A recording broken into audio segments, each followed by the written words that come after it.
berbahagia dalam kasih-Nya Bapa Yahweh untuk menolong kehidupan kita.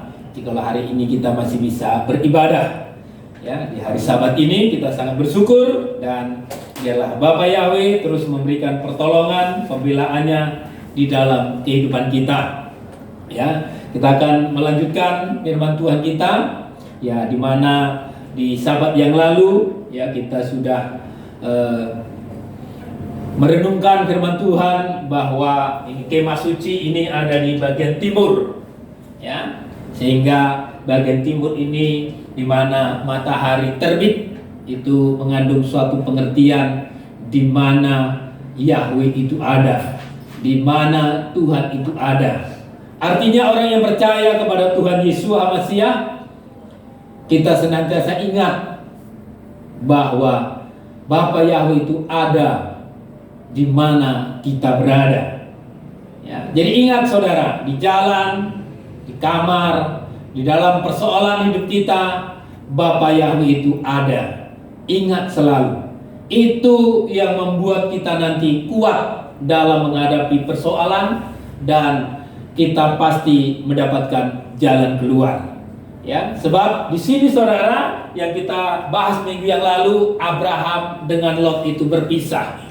Abraham sebagai bapak orang percaya, itu artinya pintu gerbang, dan Lot itu pergi menjauh ke sebelah timur. Kalau di timur ini ke sebelah timur artinya menjauh dari hadirat Tuhan, menjauh dari sumber berkat, sehingga Lot itu sampai kepada daerah yang namanya Sodom dan Gomora. Itu diawali daripada Lot dengan Abraham. Gembala-gembalanya itu bertengkar. Lalu Abraham, silakan, kalau engkau ke kanan, aku ke kiri. Kalau engkau utara, aku ke barat, ke selatan. Ya, akhirnya Lot memilih, yaitu Sodom dan Gomora. Akhirnya Lot mendapatkan penghukuman dengan api belerang. Tetapi Bapak Abraham disuruh Bapak Yahweh pandang dari timur ke barat, utara dan ke selatan. Ya, kalau dalam peta ini ya, timur, barat, utara, selatan, itu artinya pandanglah kebenaran itu, pandanglah kerajaan surga itu, maka semua janji-janji itu akan diberikan Bapak Yahweh. Amin. Sehingga lewat suatu proses demi proses, Bapak Abraham menerima janji itu. Bahkan janji itu diberikan kepada kita. Sampai hari ini janji itu tetap diberikan kepada kita. Amin, ya. Amin. Dan pintu gerbang ini saudara, ini ukurannya 20 hasta. Ya, 20 hasta itu sudah kita renungkan, kita ulang sedikit. Ya, dalam Bilangan 1 ayat 20 itu bicara tentang orang-orang yang dicatat. Ya, orang-orang yang dicatat, orang-orang yang berumur 20 tahun itu dicatat untuk dia sanggup berperan, ya. Arti dicatat kehidupan kita saudara. Kehidupan kita setelah kita percaya kepada Tuhan Yesus, disitulah kehidupan kita dicatat, ya. Ketika hari Sabat yang lalu, ya, 60 Pardosi sudah berdoa mencatatkan namanya di kitab kehidupan, menjadi warga kerajaan surga, ya. Jadi kita lihat dulu ayatnya yang lain, kita lihat dulu di dalam kitab Wahyu, ya. Wahyu pasal yang ke-13. Ini penting, nama tercatat itu penting saudara, ya. Wahyu pasal 13, ya, ayat yang ke-8.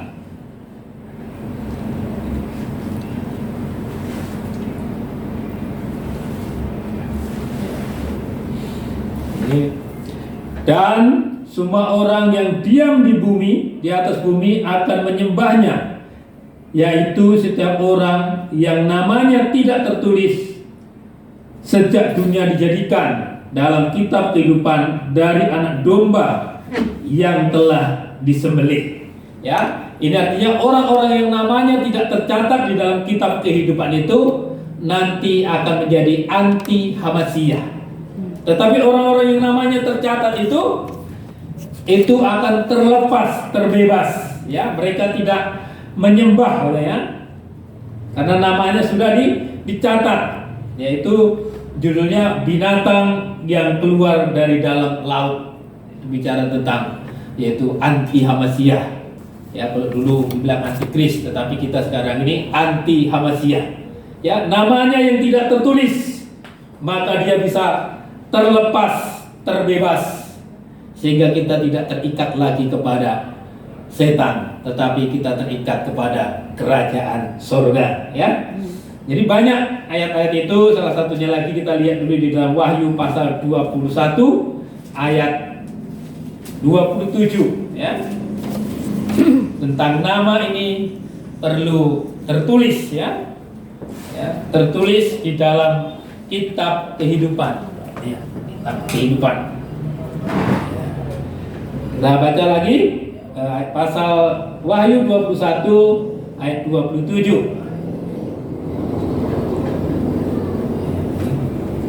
Tetapi tidak akan masuk ke dalam sesuatu yang najis atau orang yang melakukan kekejian atau dusta, tetapi hanya mereka yang namanya tertulis di dalam kitab kehidupan anak domba itu.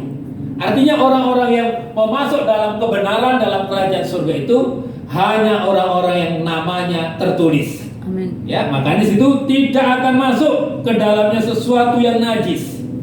Ya. Makanya iman kita itu nanti masuk dalam proses di sini pertobatan. Ya. Jadi mungkin kita semua punya latar belakang kita masing-masing dari dunia yang tidak baik, yang tidak benar, tetapi ketika kita percaya kita dibenarkan. Setelah kita dibenarkan, kita namanya masuk dalam mezbah kurbakaran. Disinilah letaknya kita mengalami nanti pertobatan. Segala dosa, segala pelanggaran, segala kenajisan itu akan dibakar di sana. Ini melambangkan, mezbah kebakaran ini melambangkan Yesua yang mati di kayu salib. Jadi iman itu dibawa kepada Yesua yang mati di kayu salib untuk kita mengalami kelepasan. Ya, untuk kita mengalami kelepasan dari dosa-dosa kita. Ya, makanya nggak bisa masuk nanti dalam kerajaan surga itu atau orang yang melakukan kekejian atau dusta, tetapi hanya mereka yang namanya tertulis dalam kitab kehidupan anak domba. Ya, jadi masuk dalam kerajaan surga itu perlu nama kita itu tertulis. Amin. Ya. Bahkan pernah murid-muridnya Tuhan Yesua Hamasiah ketika diutus, ya, dia berperang melawan setan, kuasa setan itu. Aku melihat setan itu jatuh terkapar seperti kilat jatuh. Tetapi engkau tidak perlu bersukacita, tetapi bersukacitalah karena namamu tercatat di dalam kerajaan surga. Ya, untuk mengulang ayat itu kita lihat dulu di dalam kitab Injil Lukas, ya, kitab Injil Lukas. Kitab Injil Lukas pasal yang ke-10. Ya. Jadi di pintu gerbang di dalam buah puasa ini berbicara tentang nama kita itu harus tercatat. Makanya kita mulai selidiki dulu, benar nggak nama kita ini tercatat atau belum? Kita harus semua memiliki keyakinan, ya. Supaya jangan ragu, harus ada suatu keyakinan dulu pribadi kita ini mencatatkan nama kita. Sebab apa yang kita catatkan itu akan tercatat. Apa yang kau ikatkan di bumi akan terikat di surga. Ya, surga itu sama dengan samaim. Kalau istilah daripada Ibrani itu samaim, bahasa aslinya itu samaim. Ya, jadi tercatat di samaim, di surga. Ya, mari saya akan bacakan. Ini kembalinya ke-70 murid. Kemudian ke-70 murid itu kembali dengan gembira dan berkata, Tuhan, juga setan-setan takluk kepada kami demi namamu. Ya, kita percaya kepada Yesua, nama kita itu berkuasa. Ya, berkuasa untuk menaklukkan setan-setan. Jadi setan apapun tidak perlu takut. Ya, jadi tidak perlu takut kepada setan. Ya, Lalu kata Yesua kepada mereka, "Aku melihat setan jatuh seperti kilat dari langit. Sesungguhnya aku telah memberikan kuasa kepada kamu untuk menginjak ular dan kalajengking, dan kuasa untuk menahan kekuatan musuh, sehingga tidak ada yang akan membahayakan kamu." Ya, berarti kalau kita percaya kepada Tuhan kita Yesus Mesias, tidak ada yang membahayakan. Amin. Tidak perlu takut.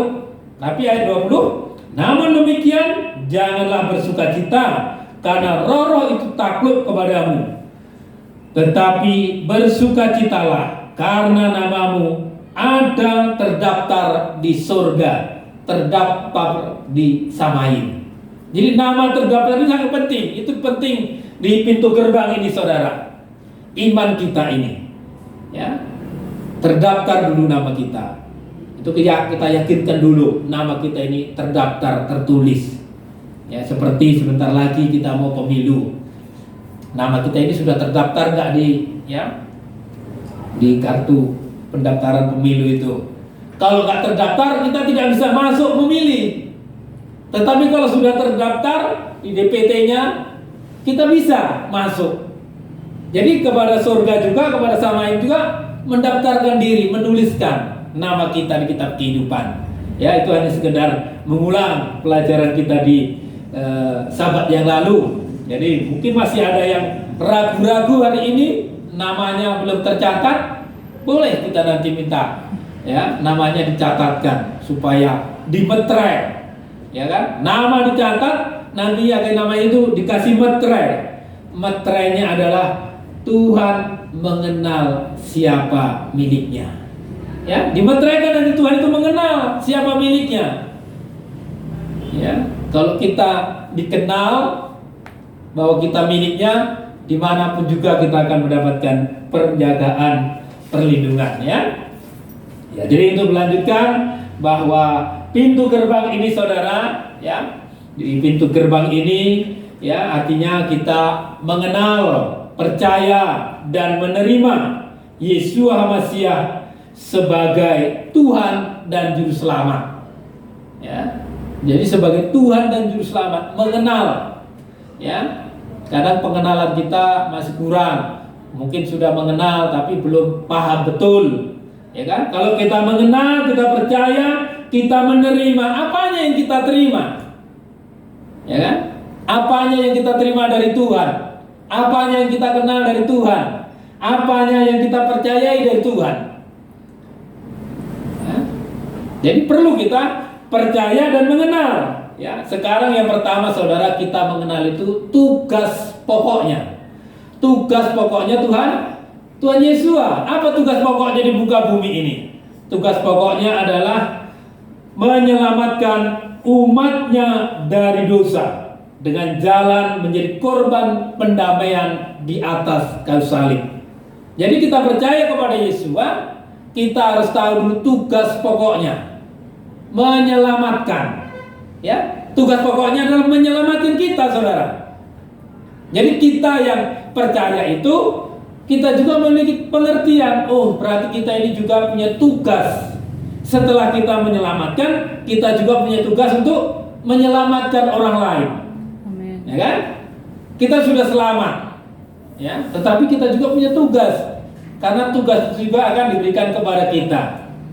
Ya, makanya di dalam kitab Kisah Para Rasul itu, ya, kalau satu orang selamat, seisi keluarganya juga akan mendapatkan keselamatan. Itu ada suatu kisah di dalam firman Tuhan bahwa Paulus ketika di dalam penjara, dan pintu-pintu penjara itu, saudara, ya, bisa terbuka. Ya, saudara bisa membayangkan pintu penjara yang dijaga oleh para penjaga-penjaga, para sipir itu, tiba-tiba pintu itu lewat kuasa malaikat, pintu itu terbuka. Lalu ketika melihat pintu-pintu itu terbuka, maka sipir ini ketakutan, sangat takut, sehingga ya penjaga penjara atau sipir ini mau bunuh diri. Ya, mau bunuh diri. takut dimarahi komandannya. Ya, kalau sempat, karena Paulus ini tahanan ya, tahanan yang sangat dijaga ketat, ya, sangat dijaga ketat, tiap pintu dijaga supaya jangan lari, ya, sangat supaya jangan lari. Ya, karena Paulus waktu itu kan karena kesalahan di bidang agama, dan waktu itu kan agama Yahudi, dan Paulus ini mengajarkan firman Tuhan, mengajarkan Yesua yang ditolak oleh orang Yahudi. Ya, hampir sama seperti teroris, saudara, dianggapnya. Padahal Paulus ini apa? Bukan Paulus ya, Paulus. Kita lihat ayatnya dulu supaya jelas ya. Pasal 16 ya, Kisah Rasul. Kita baca dulu Kisah Rasul ya. Pasal 16. Paulus ya, dua cerita Paulus itu setelah bertobat dia. Betul. Ya. Ayat yang ke 31. 16 ayat 31 ya. Itu dengan judul Kepala Penjara Filipi ya. Ayat 26 saya bacakan. Tetapi Paulus berseru dengan suara nyaring, katanya, "Jangan celakakan dirimu, sebab kami semua masih ada di sini."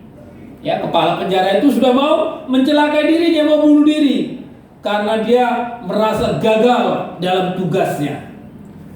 Ya, banyak sekali orang yang merasa gagal dalam hidupnya mau bunuh diri. Ya, ada orang gagal karena percintaan mau bunuh diri. Ya, seperti kesaksian tadi ada gagal mendidik anak, ada orang bunuh diri. Karena merasa gagal, saudara. Ya, karena setan itu yang membuat kegagalan sebenarnya. Jadi banyak orang yang merasa hidupnya gagal, lalu stres dan akhirnya mau bunuh diri. Ya, seperti ini kan. Tetapi Paulus berseru dengan suara nyaring, katanya, "Jangan celakakan dirimu, sebab kami semua masih ada di sini." Kepala penjara itu menyuruh membawa seluruh suluh, lalu berlari masuk dengan gemetar. Tersungkurlah ia di depan Paulus dan Silas. Ia mengantar mereka keluar sambil berkata, "Tuan, apakah yang harus aku perbuat supaya aku selamat?" Ya, hari itu memang dia yang dipikir selamat dari komandannya. Tetapi yang diberikan Saulus sama Paulus dengan Silas ini selamat untuk menerima Yesua. Ya, keselamatan yang sejati. Ya, makanya ayat 31, jawab mereka, "Percayalah kepada Tuhan Yesus Mesias, dan engkau akan selamat, engkau dan seisi rumahmu." Amin. Nah, itu tujuan utama itu untuk keselamatan. Yesus datang ke muka bumi ini tujuan utama untuk selamat, supaya saudara dan saya selamat, supaya saudara dan saya tidak dihukum, ya. Karena upah dosa adalah maut, ya. Upah dosa itu adalah maut. Jadi kita beribadah ini, saudara, sebenarnya untuk berhenti berbuat dosa. Ya, kalau masa lalu kita kelam, masa lalu kita jahat, setelah kita dengar firman Tuhan, kita praktekkan firman Tuhan, maka Bapa Yahweh itu akan menjauhkan dosa kita, menjauhkan pelanggaran kita dari timur ke barat. Ya, tidak akan ketemu. Artinya dilepaskan, dibebaskan. Ya, sekalipun dosamu merah seperti kain kerbiji, akan menjadi putih seperti bulu domba. Ya, merah kesumba seperti putihnya salju. Ya, saudara tahu putihnya salju? Kalau ada salju itu kita bilanglah itu es, ya kan? Salju itu kan kalau sekarang kan mengeras seperti es. Kalau kita punya seboka es, kita beli es segini saja, kita mau tuangi, kita masukkan ke paret pun, kita angkat, tetap putih. Kita siram cat pun satu drop, tetap itu tidak bisa lengket kan es. Jadi seperti itulah rencana Tuhan, rencananya Bapa Yahweh. Kalau kita mau datang, dosa kita yang begitu banyak itu akan seperti es itu, salju itu. Sehingga dosa lagi tidak akan melengket lagi. Itu orang yang mau mempraktekkan firman Tuhan. Ya, dosanya seperti merah kesumbar dijadikan putih seperti salju. Ya, seperti Yesus sendiri sampai akhir hidupnya dosa itu tidak bisa nempel lagi. Tidak bisa berbuat dosa lagi. Itu yang akan Bapak Yahweh inginkan dalam kehidupan kita. Ya. Itu nanti membuat hidup kita itu bisa terangkat, saudara. Ya, ada pengangkatan. Amin. Tetapi kalau kehidupannya masih, ya, mulutnya juga seperti ember, mulutnya gak bisa dijaga, kata-kata kotor, kata-kata najis, gak mungkin terangkat, saudara. Karena dia tidak mengalami di sini, saudara. Nanti di sini binatang itu dipotong-potong bagian-bagiannya. Itu artinya dosa itu diselesaikan sampai tuntas. Ya, pelanggaran kita itu diakui. Artinya kalau kita mau hidup kita bahagia, hidup kita senang, hidup kita sukacita, banyak kita pribadi lepas pribadi itu merenungkan. Ya, merenungkan, mengoreksi hati kita supaya hati kita itu kita Bapak, inilah hidupku. Inilah persoalanku, inilah pelanggaranku, inilah kesalahanku. Ya, Raja Daud, dosaku tidak kusembunyikan. Ya, kita nggak perlu di hadapan Tuhan menyembunyikan dosa, merasa dirinya benar, nggak perlu, supaya hari demi hari hidup kita itu dibenarkan. Ya, mungkin waktu kita mendengarkan firman Tuhan kita diingatkan kita masih ada pelanggaran, maka pelanggaran kita itu, ya, senantiasa akan diampuni. Itu tujuan kita beribadah, saudara, ya, tujuan kita beribadah, ya. Karena upah dosa adalah maut. Itu dalam Roma, ya. Roma, kita lihat dulu Roma. Jadi kita harus sadar di pintu gerbang ini upah dosa adalah maut. Keluar kalau kita mempertahankan, tetapi kalau kita selesaikan, maka dosa itu akan terlepas, terbebas, sehingga kita tidak mendapatkan maut tetapi mendapatkan hidup kekal. Ya, Roma 6 ayat 23. Ya, sebab upah dosa ialah maut atau kematian yang kekal, tetapi karunia Elohim ialah hidup yang kekal dalam Yesus HaMashiach Tuhan kita. Ya, jadi anugerah. Ya, jadi kita memiliki iman ini adalah anugerah, kepercayaan Tuhan. Kita ibadah ini adalah anugerah, adalah kepercayaan Tuhan, supaya kita mendapatkan hidup yang kekal. Ya, itu yang pertama. Tugas pokoknya Tuhan kita itu kita tahu menyelamatkan manusia dari dosa. Makanya setiap orang yang mau datang percaya mendapat keselamatan. Yang kita kejar keselamatan dulu. Ya, jadi keselamatan itu akan menjadi milik kita. Yang kedua, saudara, kita terima iman kita itu menerima apa? Pribadinya. Ya, kita terima pribadi Tuhan. Ya, tadi tugas pokoknya sudah kita tahu, menyelamatkan manusia dari dosa. Ya, jadi kita juga nanti akan dipakai juga oleh Tuhan, oleh Bapak Yahweh untuk menyelamatkan orang-orang yang ada di dalam dosa. Ditarik, dirampas dalam kitab Yudas itu, tariklah, rampaslah mereka dari dalam api. Jadi kita perlu merampas, menarik supaya orang itu tidak kena maut, kena hukuman kekal. Yang kedua adalah pribadinya Tuhan. Ya, jangan kita menerima Tuhan itu, ya, kita tengok seperti menerima seperti menerima gambarnya saja, tidak. Tetapi pribadinya yang kita minat, yang kita terima. Ya, pribadinya. Ya, pribadi Tuhan. Yaitu pribadi yang pertama adalah, ya, kita terima pribadi itu menjadi kepala dalam hidup kita. Yang pertama, pribadinya adalah sebagai raja. Ya, jadi Tuhan itu sebagai raja. Ingat, ya, sebagai raja di atas segala raja. Yang kedua, sebagai imam besar. Dan yang ketiga itu sebagai mempelai pria surga. Dan tiga-tiga ini menjadi suatu kepala, saudara. Kalau raja itu kepala dalam pemerintahan, ya, nanti kita akan tunduk kepada pemerintahan daripada Bapa Yahweh. Yang kedua itu sebagai imam besar, itu kepala dalam rumah, ya, ini imam besar, ya. Bait suci tabernakel itu dilayani oleh imam besar, itu kepalanya. Ya, kalau di padang gurun itu seperti itu gambar tabernakel padang gurun, ya.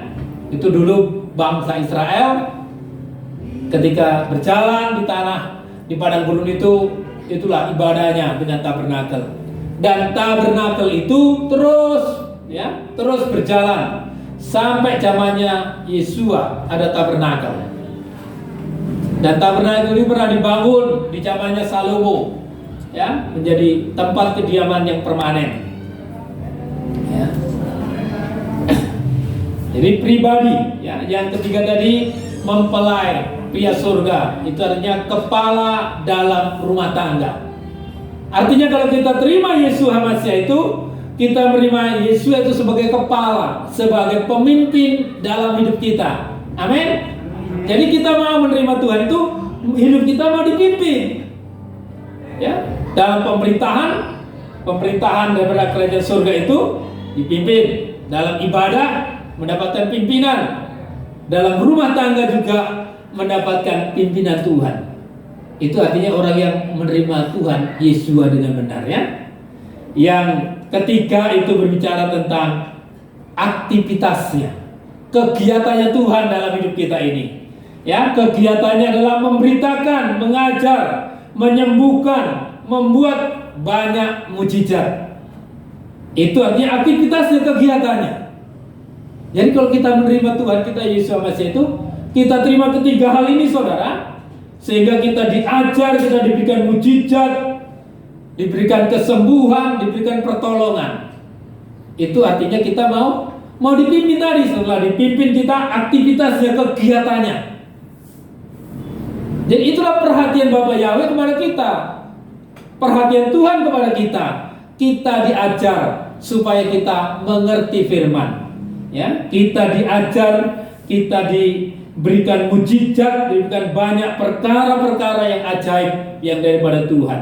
Ya, itu perlu kita miliki dalam kehidupan kita.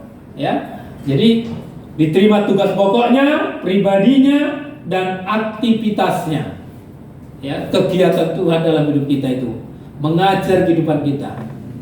Ya, karena Tuhan itu senantiasa melindungi, menjaga.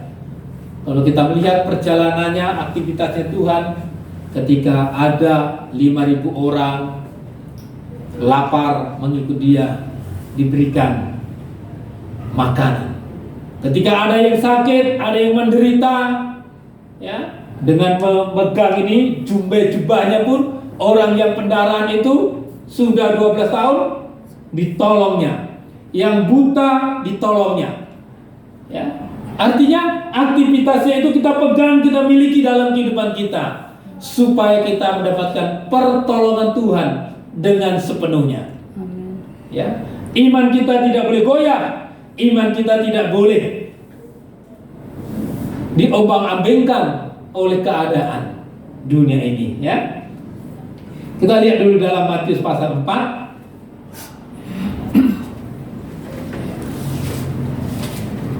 Matius pasal 4 ayat yang ke-23.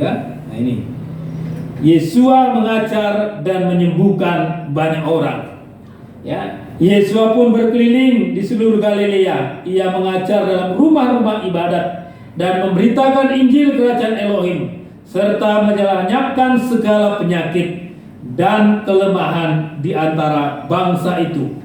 Maka tersiarlah berita tentang Dia di seluruh Syria, dan dibawalah kepadanya semua orang yang buruk keadaannya, yang menderita berbagai penyakit dan sengsara, yang kerasukan dan yang sakit ayan dan yang lumpuh. Lalu Yesua menyembuhkan mereka. Ya, ini kegiatan Tuhan di muka bumi. Artinya kita juga kalau mau percaya, kita diberikan kuasa, saudara. Ya, aktivitas itu juga akan menjadi aktivitas kehidupan kita. Ya, kita akan diubah oleh Bapa Yahweh kalau kita memiliki iman yang kuat, iman yang teguh, yaitu status kita pun nanti akan diubah. Ya, statusnya bisa diubah. Ya, sebagai anak-anak Elohim. Ya, jadi setelah kita percaya masuk itu menjadi anak-anak Elohim. Ya, jadi ubah, ya. Dulunya anak-anak dunia yang hidup dalam dosa, hidup dalam kegelapan, dalam kenajisan. Tetapi ketika kita percaya kepada Yesua, mengimani, mempercayai sungguh-sungguh, maka status kita menjadi anak-anak Elohim, anak-anak Tuhan. Ya, kalau kita tingkatkan kehidupan kita menjadi nanti pelayan-pelayan Elohim. Ya, banyak sekali saudara, ya, orang-orang yang dulunya hidup dalam dunia kegelapan menjadi hamba Tuhan. Ya. Beberapa hari yang lalu saya mendengar suatu kesaksian, ya, dari seorang ibu yang dulunya pekerjaannya sebagai kupu-kupu malam. Akhirnya dia bertobat dan dia akhirnya menjadi istri seorang hamba Tuhan. Ya, statusnya dari kupu-kupu malam, dari orang-orang malam yang jahat. Ya, akhirnya Tuhan tutup semua dosanya masa lalunya itu. Akhirnya dia dijuluki orang menjadi pemberita firman, dijuluki orang sebagai ibu gembala, ya, sebagai pengajar anak-anak. Ya, itu artinya status kita berubah. Ya, tentunya kita mau status kita ini menjadi berubah kepada lebih baik.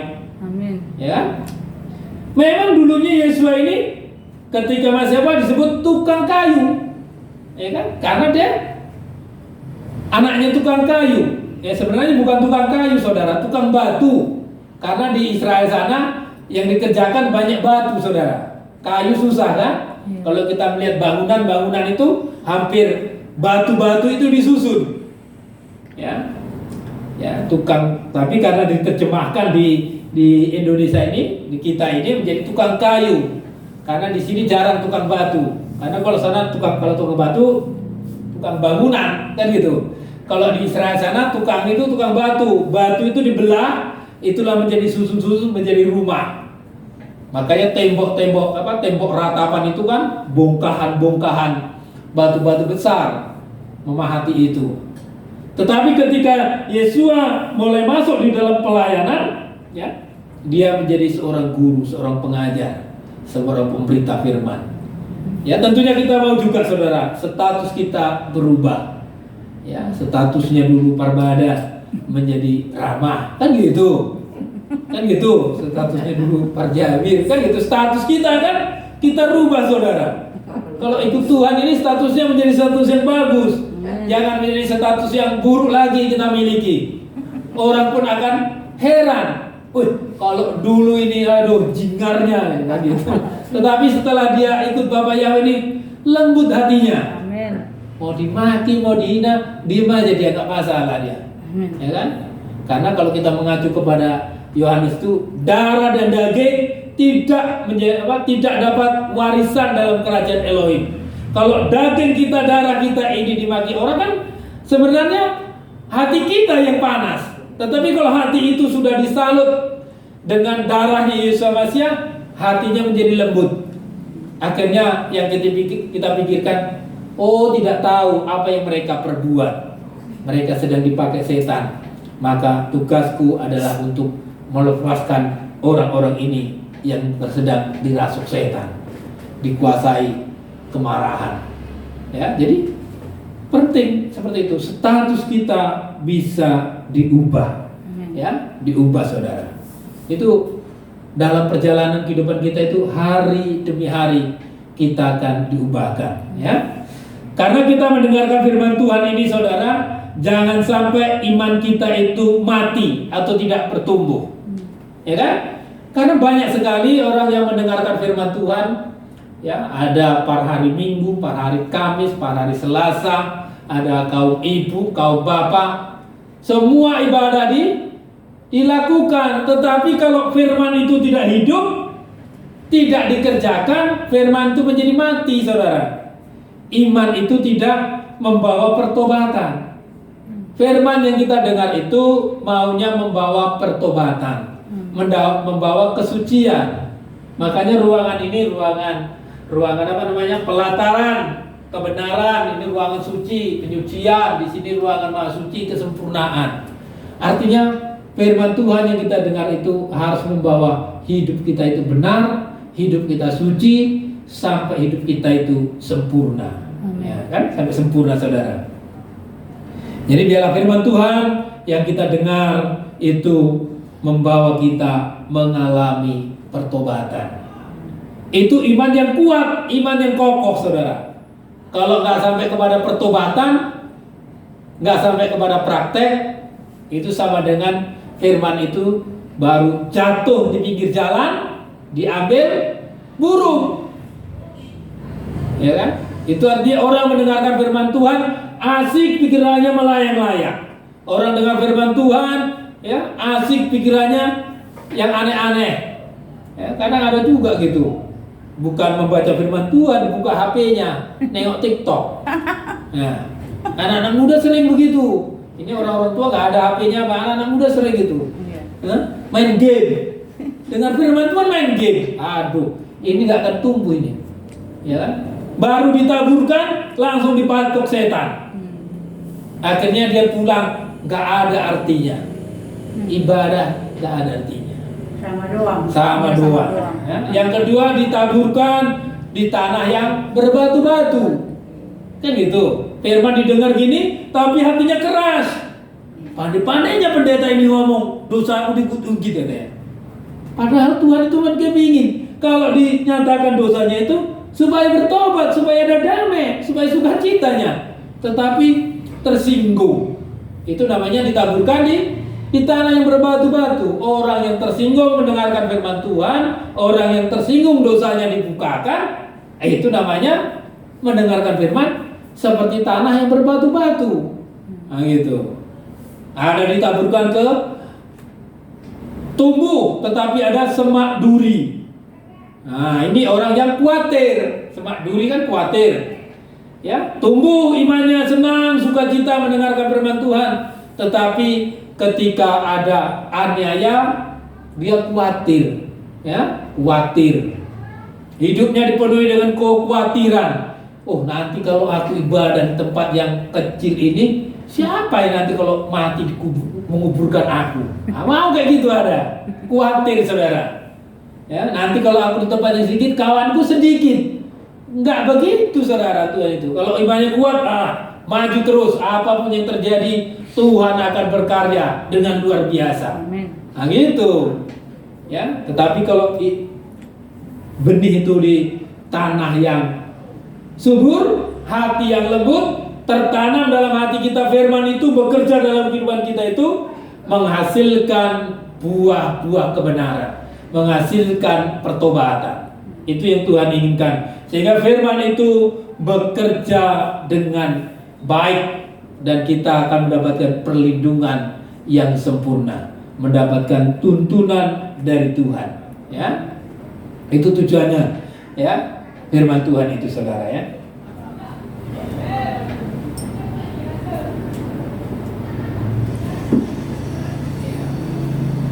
Jadi pintu gerbang tadi ya. Di sini saudara, kita lihat dulu pintu gerbang ini. Di sini ada 4 tiang. Nanti mungkin nggak sempat hari ini.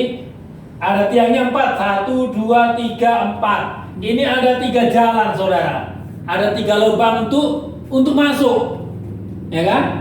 Ada 3 lubang untuk masuk. Itu nanti yang akan menyaksikan kehidupan kita. Itu berbicara tentang Bapa Yahweh, Tuhan Yesua, dan Roh Kudus. Artinya kita percaya itu bisa lewat berdoa kepada Bapa Yahweh, bisa. Tuhan Yesus Hamasiah, tolong aku. Roh Kudus, tolong aku. Artinya kan 3 lubang dia, ya. Tetapi 3 ini tidak trinitas, ya. Tetapi 3 ini adalah satu. Satu artinya satu pintu. Ya, pintu gerbang itu kan satu pintu. Jadi kalau selama ini kita bilang trinitas, itu ayatnya nggak ada dalam firman Tuhan. Tetapi tiga adalah satu, ada. Satu itu Esa. Ya, kita lihat dulu ayat firman Tuhannya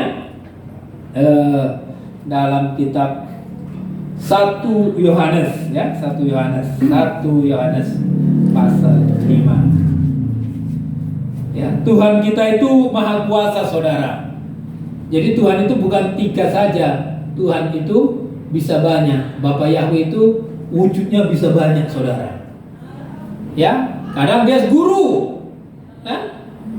Bisa dibilang guru, malaikat, ya. Artinya bisa wujudnya itu bukan hanya tiga. Tetapi kita sini ini kita belajar pintu gerbang. Jadi Bapa, Tuhan Yesus dan Roh Kudus itu sama besarnya, lubangnya ini sama, jaraknya 5 hasta, saudara. Ya, kita baca dulu ayat ini, ayat 1 Yohanes 5 ayat yang ke-7 dan 8, ya. Sebab ada 3 yang memberi kesaksian di surga, Bapa, Firman, dan Roh Kudus. Ketiganya adalah satu, ya kan? Jadi ketiganya adalah satu. Itu menjadikan saksi. Artinya, saudara, kita percaya kepada Tuhan, kepada Tuhan Yesus Masias itu langsung 3 yang menyaksikan kita, yang memeteraikan kehidupan kita. Ya, disaksikan dengan 3. Bapa, ya, di sini Firman itu Yesus Masias, dan Roh Kudus, ya, memberi kesaksian, ya. Bapa, Firman, dan Roh Kudus. Ya, itu saksi, ya. Jadi yang menyaksikan kita ini menjadi orang percaya itulah Bapa Yahweh, Tuhan Yesus Masias, dan Roh Kudus. Kesaksian ini kuat sekali, saudara, karena nanti setan akan menuduh kita. Saudara pernah mendengar bahwa mayat Musa itu pernah menjadi rebutan? Pernah. Ya kan? Musa dia meninggal di pegunungan Pisgah, ya. Dan itu tidak ada yang tahu di mana mayatnya Musa itu. Tetapi dalam kitab Yudas bahwa malaikat Mikael bersama setan itu dia rebutan mayatnya Musa. Ya. Menjadi rebutan. Karena kita juga, saudara, hidup kita ini akan menjadi rebutan. Rebutannya Tuhan dan rebutannya setan. Kalau hidup kita penuh dengan dosa, penuh dengan kenajisan, tidak mau bertobat, tidak percaya kepada Tuhan Yesus, maka ini milikku karena mengikuti kehendakku. Tetapi datang Tuhan, datang Yesus Masias, ini milikku, dia sudah percaya, dia sudah ketebus, dan Roh Kudus ada dalam hidupnya. Ya, jadi ditarik, diminta, nggak bisa berhak setan itu menguasai hidup kita. Ya. Gak bisa menguasai hidup kita. Itu pentingnya kita mau, ya, menghadapkan diri kita kepada Bapa di surga, kepada Bapa Yahweh, supaya hidup kita ini berkenan di hadapannya, ya, supaya hidup kita ini berkenan, ya. Kan luar biasa, saudara. 1, 2, 3 saksi itu perkara itu sah. Dimeterai kita, saudara, ya. Dimeterai menjadi milik Bapa Yahweh. Itu baru kita menjadi orang percaya. Menjadi orang percaya baru kita mau masuk, saudara. Ya kan? Apalagi kalau kita nanti sudah dibenarkan, disucikan, dikuduskan, pemeliharaan Bapa Yahweh itu betul-betul sempurna, saudara. Ya, diubahkan hari demi hari hidup kita ini. Ya. Karena kalau kita sekarang ini, saudara, Tuhan datang, kita belum siap, ya, kita akan tertinggal. Jadi hari-hari ini, saudara, ya, sudah banyak sekali orang membicarakan Tuhan mau datang, Tuhan mau datang. Tetapi kita harus memiliki juga persiapan rohani yang betul-betul, saudara. Ya. Segala persoalan, segala masalah, ya, yang saudara hadapi itu, ya, Bapa Yahweh atau Yesus, marilah kepadaku. Semua yang letih lesu dan berbeban berat. Ya. Ayat itu dalam Matius 11 ayat 28 ya. Kita lihat juga itu. Jadi di sini saudara, Yesus tadi dalam aktivitasnya, dalam tugas pokoknya, dalam pribadinya itu sedang menarik kita supaya kita suruh datang kepadanya, ya. Ya. Matius 11 ayat 28, marilah kepadaku semua yang letih lesu dan berbeban berat, aku akan memberi kelegaan kepadamu. Jadi sekarang Tuhan ini menghadapkan kepada kita. Kalau hidup kita ini letih lesu, beban berat, banyak persoalan, datang. Ya kan? Datang kepada Tuhan, datang kepada Bapa Yahweh, datang kepada Yesua, datang kepada Roh Kudus. Ya. Janjinya, aku akan memberi kelegaan kepadamu. Ya. Artinya saudara, kita tidak perlu hidup ini menghadapi masalah itu, ada Tuhan di dekat kita. Ya. Senang. Ya, Bapa Yahweh itu senang kalau orang yang letih lesu, beban berat, banyak persoalan itu datang kepadanya. Itu senang. Ya. Artinya saudara, masalah itu membuat kita itu semakin dekat. Masalah itu membuat kita semakin mau melihat mujizat Bapa Yahweh. Ya. Jadi masalah yang kita hadapi itu akan membuat kita tahu mujizat, akan mengalami mujizat. Kalau tidak ada masalah, ada mujizat? Nggak ada. Gitu kan? Jadi masalah yang saudara miliki, masalah yang saya miliki, ya, kita akan melihat mujizat, keajaiban Bapa Yahweh. Ya, kami di sini juga kan mengalami persoalan, ya, nggak kalah rumit sebenarnya. Ya, bagaimana tiba-tiba jemaat itu yang sudah berapa lama dilayani begitu banyak, ya, lumayan sudah cukup padat, ya, tempat ini tiba-tiba hilang begitu saja, dihempas. Ya, diempas diempas gitu, ditarik kan gitu. Tetapi kan itu kan sebagai hamba Elohim kan tetap seperti persoalan kan, tetapi tidak menjadi masalah. Kalau itu ada, mungkin saudara-saudara tidak datang, ya kan? Kan gitu, nggak ada tempat lagi duduknya karena sudah padat, ya kan?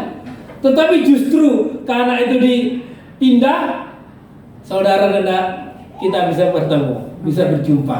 Amin. Kan itu mujizat. Amin. Ya kan? Mujizat. Kehadiran saudara itu bagi kami mujizat Bapa Yahweh. Amin. Kan itu. Amin. Haleluya. Kan? Persoalan akhirnya dengan persoalan itu semakin sungguh-sungguh, semakin berdoa. Amin. Ya kan? Dan kami juga melihat, ya, persoalan-persoalan itu tidak menjadikan kami lemah, tapi semakin kuat. Amin. Ya kan? Semakin kuat dalam Tuhan. Ya, karena hidup ini kita tidak tahu. Seperti minggu yang lalu, ya, Abraham itu dijanjikan menjadi bangsa yang besar, tetapi sampai tua pun nggak punya anak. Sudah punya anak pun anaknya suruh korbankan. Kan gitu. Ujian demi ujian terjadi, saudara. Seperti juga Yusuf ketika dia, ya, nanti bulan bintang akan sujud kepadamu. Ditunjukkan lagi berkas gandum yang 7 itu memakan berkas gandum, ya, yang 7, ya, dia mendapatkan berkas gandum, dan berkas gandum saudara-saudaranya itu yang buruk akhirnya dimakan habis oleh berkas gandumnya itu. Lalu dia cerita-ceritakanlah itu kepada saudara-saudaranya, mimpinya itu. Lalu dituduh sebagai tukang mimpi. Setelah dituduh sebagai tukang mimpi, Yusuf dijual kepada orang Ismail. Dijual dulu kepada tuan yang lain, kepada istri Potifar. Ya. Di sana pun difitnah. Di penjara pun ditipu sama juru roti, juru minuman. Nanti kalau aku keluar, aku akan ingat engkau. Nggak diingat juga. Akhirnya ketika Fir'aun mengalami masalah, mendapatkan mimpi nggak terpecahkan, baru ceritalah seorang yang juru roti itu. Dulu ada orang pernah mengartikan mimpi, dan mimpi itu tepat. akhirnya panggil dia. Lalu Yusuf dipanggil, bercukur, berdandan bagus, tetapi sudah 17 tahun di penjara. Ya, tetapi di dalam penjara itu pun, dalam kesulitan hidupnya itu, Bapa Yahweh menyertai. Yusuf senantiasa disertai Tuhan. Ya, artinya dalam persoalan-persoalan hidup kita ini, ingat Bapa Yahweh menyertai kita. Yesus Masiah menyertai kehidupan kita. Kalau nggak disertai, kita sudah nggak ada, sudah stres kita, kan gitu. Tetapi disertai, ingat penyertaan Tuhan itu, sehingga pada waktu